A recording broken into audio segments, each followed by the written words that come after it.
आप जिन बातों को त्यागते हैं उन पर उद्धार निर्भर नहीं है।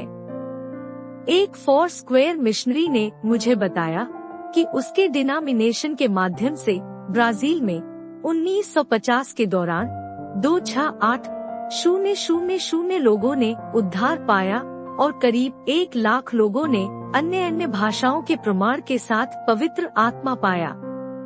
1 साल के अंदर इन मिशनरियों ने 100 से अधिक मंडलियां स्थापन की। यह बेदारी है, विशेषकर जब आप यह जानते हैं कि जिन लोगों को वे प्रचार कर रहे थे 95% रोमन कैथोलिक थे। इस मिशनरी ने मुझसे कहा, मैंने ब्राजील में मिशनरी के रूप में 7 वर्ष बिताए। यहाँ पर एक छोटा सा मिशन संस्थान था। संडे स्कूल में ज्यादा से ज्यादा 37 लोग उपस्थित रहते थे और 7 साल के बाद मैं निराश होकर घर लौट आया।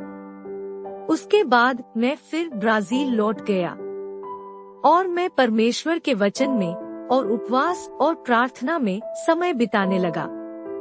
उपवास के द्वारा मुझे प्रार्थना में परमेश्वर के साथ और समय बिताने मिला।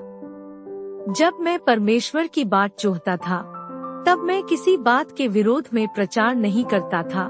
मैं लोगों से यह नहीं कहता था कि उद्धार पाने के लिए उन्हें इन बातों को त्यागना होगा। वचन क्या कहता है, केवल इसी बात पर मैं प्रचार करता था। इस मिशनरी ने आगे कहा,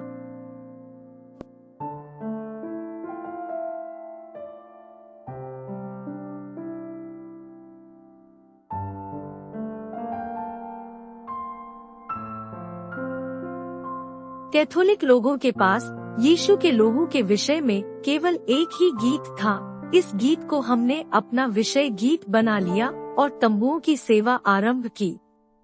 ब्राजीलियन लोग ज्यादातर कैथोलिक थे। जब उन्होंने हमें गीत गाते सुना तब उन्होंने सोचा कि हम भी कैथोलिक हैं और वे बड़ी संख्या में उस सभा में आए। वे हमसे पूछते कि क्या हम कैथोलिक हैं और हम कहते हाँ, परंतु रोमन कैथोलिक नहीं। मिशनरी ने समझाया, हम लोग इस अर्थ से कैथोलिक हैं कि हम यह विश्वास करते हैं कि केवल एक ही कलीसिया है। कैथोलिक शब्द का अर्थ है सामान्य, सार्वत्रिक मसीही कलीसिया। केवल एक ही कलीसिया है, मसीह की कलीसिया। मैंने रोमन कैथोलिक नहीं कहा, परंतु हम लोग वचन का प्रचार कर रहे थे और किसी के धर्म के विरोध में प्रचार नहीं कर रहे थे, या हम लोगों को यह नहीं बोल रहे थे कि उन्हें क्या छोड़ना चाहिए। इसलिए हमने लोगों को बड़ी संख्या में उद्धार पाते हुए देखा।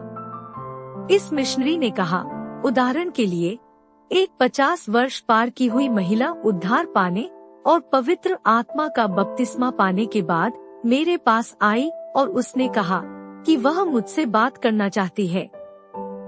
उसने कहा, यहाँ आने के बाद और पवित्र आत्मा से भर जाने के बाद मुझे मास सभा में कुछ नहीं मिलता। सच पूछो तो मैं अब शायद ही वहाँ जाती हूँ। मैं सोचती हूँ कि मैं वहाँ जाना छोड़ दूंगी। आप क्या कहना चाहते हैं? मिशनरी ने उत्तर दिया, मैं कुछ नहीं कहना चाहता। आपका विवेक जो कहता है वैसा कीजिए और प्रभु आपकी अगुवाई करेगा। उसने कहा, कुछ दिनों के बाद उसने मुझे बताया कि उसने सारी मूर्तियां इकट्ठा की और उन्हें कचरे के डब्बे में फेंक दिया और उसने मास में जाना भी बंद कर दिया। उसने कहा, मैं सोच रही हूँ कि आपकी चर्च की सदस्यता लूं।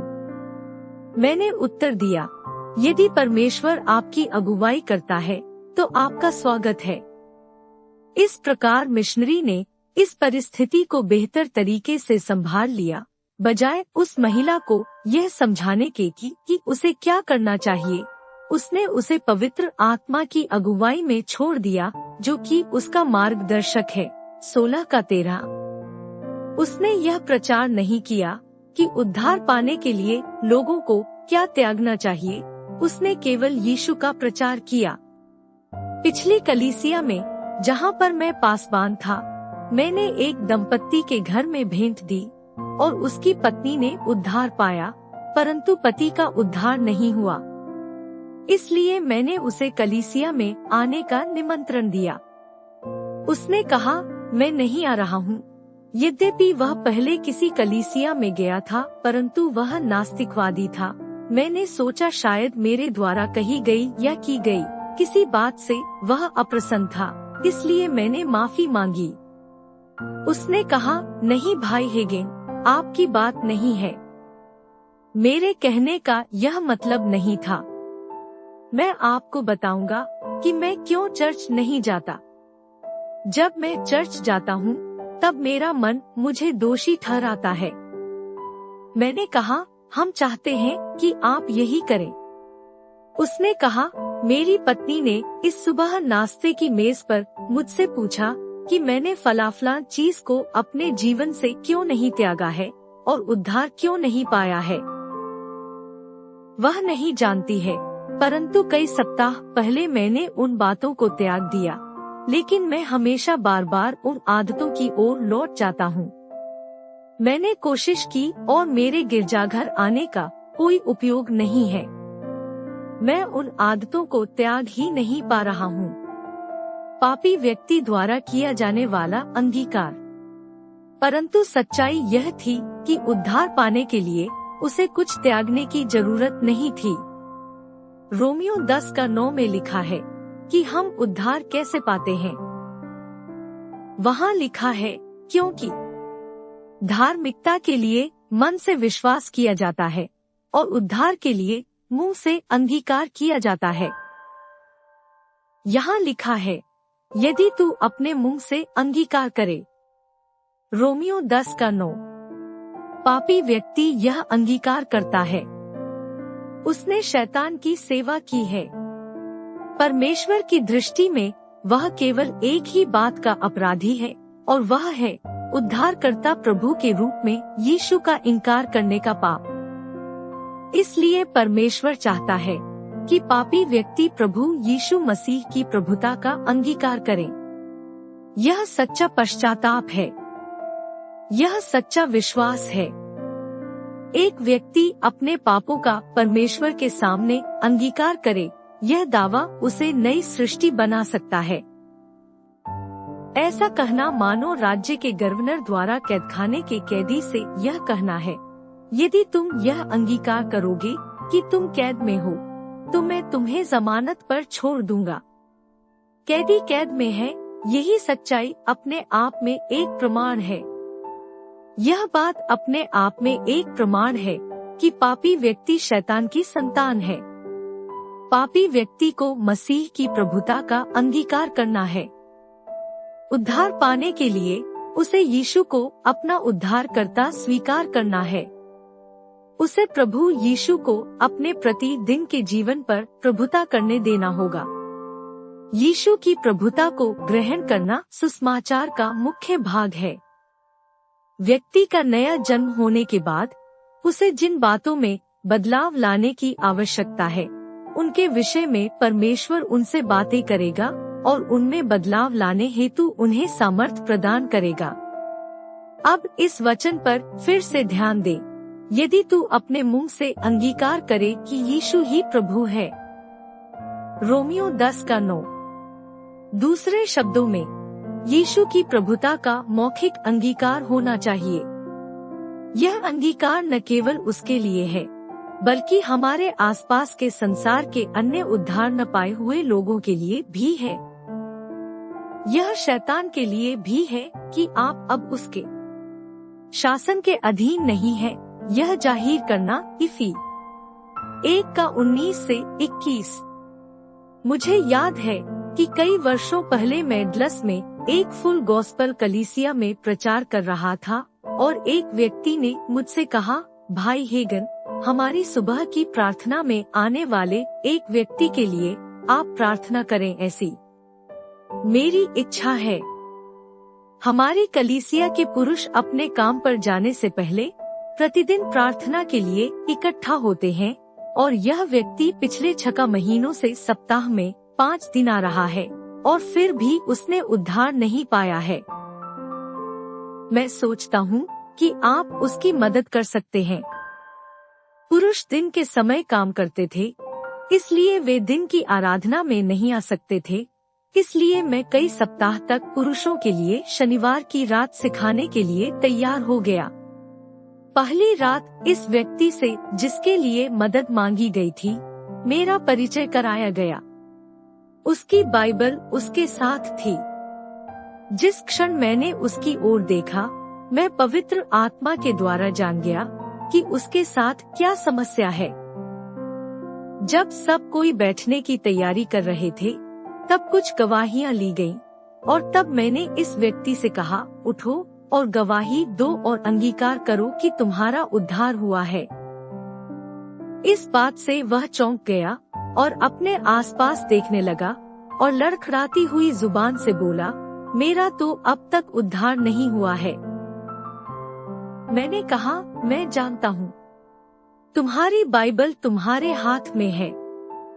उसमें रोमियो 10:9-10 निकालो और उसे ऊंची आवाज में पढ़ो। और उसने निम्नलिखित पद पढ़े। रोमियो 10:9 यदि हम अपने पापों को मान लें, तो वह हमारे पापों को क्षमा करने और हमें सब अधर्म से शुद्ध करने में विश्वासयोग्य और धर्मी है। 10 क्योंकि धार्मिकता के लिए मन से विश्वास किया जाता है और उद्धार के लिए मुंह से अंगीकार किया जाता है। मैंने कहा, उस अंतिम भाग को फिर पढ़ो। और उसने कहा, और उद्धार के लिए मुंह से अंगीकार किया जाता है, पद 10। मैंने कहा, जब तक तुम अंगीकार नहीं करोगे, तब तक तुम्हारा उद्धार नहीं होगा। और उद्धार के लिए मुंह से अंगीकार किया जाता है, और जब तक तुम अंगीकार नहीं करोगे, तब तक तुम्हें उद्धार प्राप्त नहीं होगा। अब खड़े होकर अंगीकार करो कि तुम्हारा उद्धार हुआ है। उसने कहा,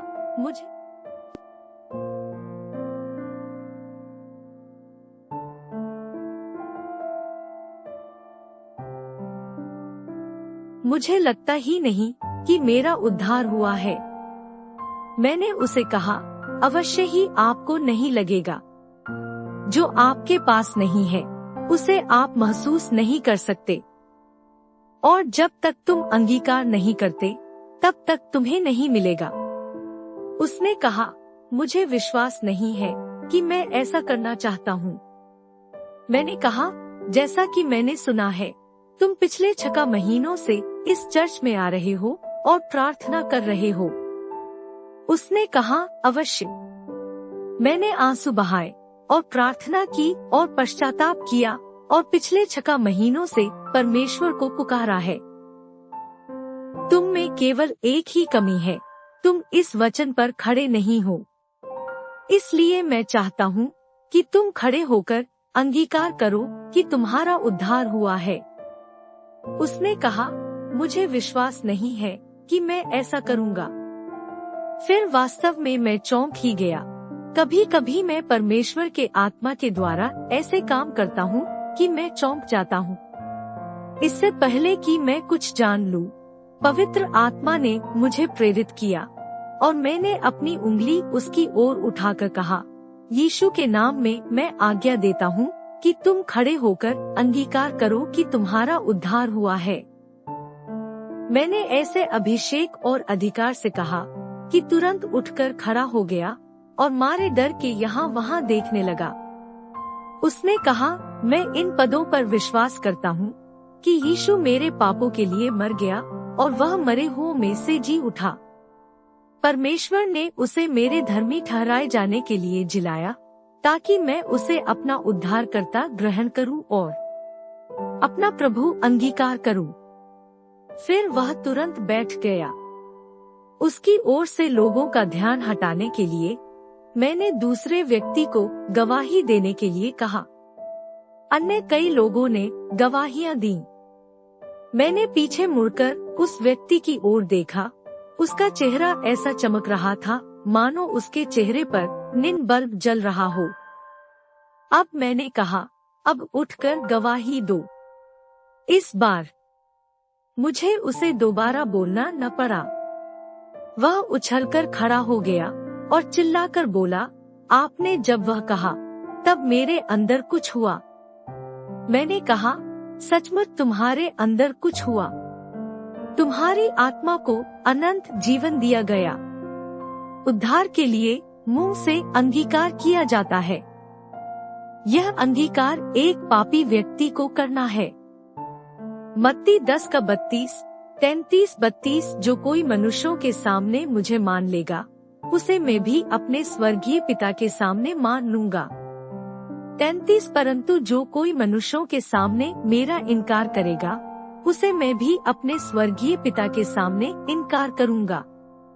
मैं चाहता हूँ कि आप इस बात पर ध्यान दें कि नए जन्म में अनंत जीवन प्राप्त करने में सार्वजनिक तौर पर अंगीकार होता है।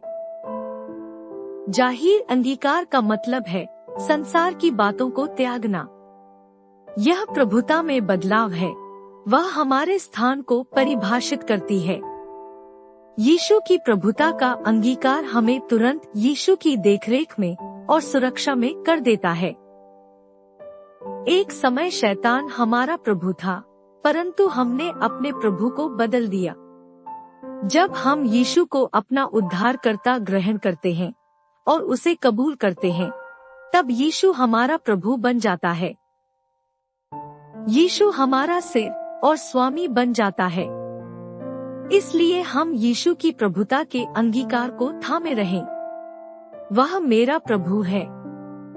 क्या वह आपका प्रभु है? न केवल यीशु की प्रभुता को अंगीकार करें, वरन शैतान के सामने भी उसे कबूल करें, बल्कि यीशु ने यह भी कहा कि उसे मनुष्यों के सामने अंगीकार करेगा जो कोई मनुष्यों के सामने मुझे मान लेगा। मत्ती 10:32। इसलिए दूसरों के सामने यीशु की प्रभुता को अंगीकार करें। विश्वासी का अपने पाप अंगीकार करना